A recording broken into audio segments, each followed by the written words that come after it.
محترم مفتي صاحب احسان الله ورور د خوست ولایت څخه پیغام پریښی دی او پوښتنه کړې ده.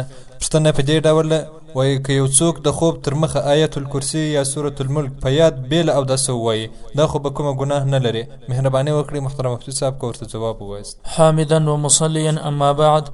د محترم ورور د پوښتنې په جواب کې علمای کرام فرمایي چې بېله اوداسه د قرآن کریم قرائت کول دا جواز لري.